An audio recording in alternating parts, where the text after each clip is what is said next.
Right, hello.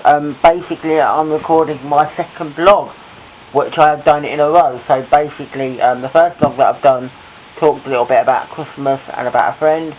This one is going to be a little bit Christmassy, and again, to talk about people and various bits and pieces. And as I've said before, about Christmas, and I spent Christmas Day with my mum and dad. Yes, I really enjoyed that. It wasn't too bad. Although I do admit that I did go to bed quite late. It wasn't until about 8:45 AM in the morning. I'd been up all night. I was, going to go to bed about 6, but ended up basically opening my presents before I actually went and got a bit of sleep. But other than that, it wasn't a bad day. Had a little bit of my own dinner that I cooked. I'm not much of a Christmas dinner eater, although I do like roast potatoes, carrots, sausages, and Yorkshire Pudding, so that would have been basically my Christmas dinner had I wanted some, but I decided to have sliced potatoes in gravy and basically carrots and Yorkshire Pudding and so on. That's my idea of a basic dinner I have for Christmas. And first of all, I would like to say that it's something that I don't always see. It's something I've had this for a long time, basically. But potatoes in gravy is something I would say unique in terms of food, but I don't always see it on menus. I don't always see it being cooked on TV, and it's something that's not as wide as any other type of potato that people normally do. I'm sure some people out there may well be chefs and may well have done it before, may well have seen it before. I don't know, you can tell me, and there is somebody out there called Gastrosteve.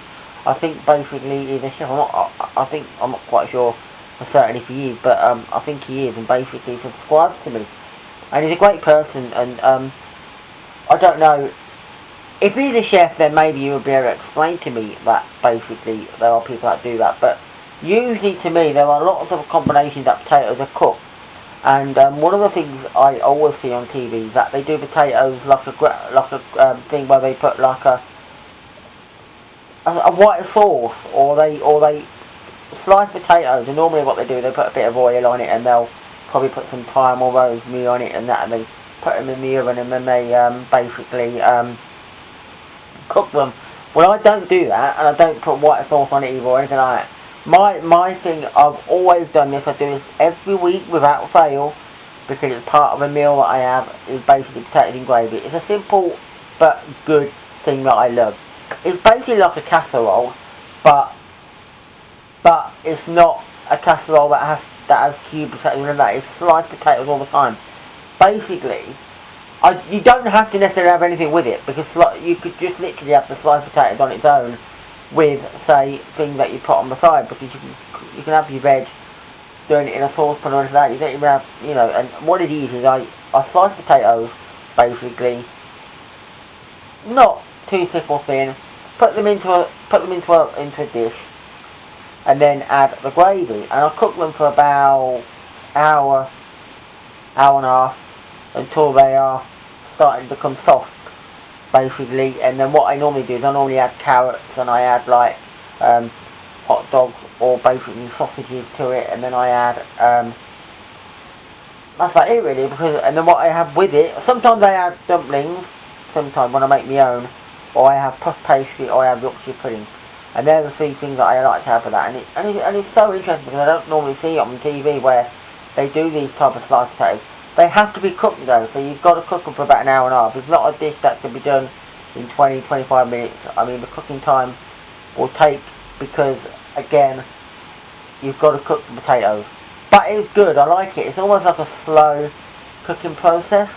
So that's what I like about the dish. I like the fact that it can be put into the oven. I can leave it for an hour and a half. I can sort of like go and then take it off, and then I cook it again when I put my carrots in, and I put like whatever else goes into it, and that's what, and when I make dumplings, I normally, sadly I don't make little ones, I do a big blob, but it cooks, it takes its time cooking, but it's still a good thing to have. And I've always used a traditional method.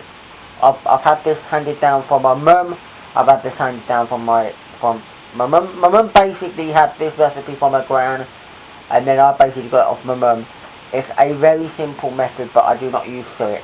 It's just basically self-raising flour, lard, and butter or margarine. I don't think any of them really matter, although you can buy certain cooking elements. So sometimes my mum buys stork because it's perfect for baking, so that's something that my mum will buy, and I use that. And then a little bit of water that will help it bind it together, and I like to make it so that it's a little bit gooey, a little bit, and that's my mix.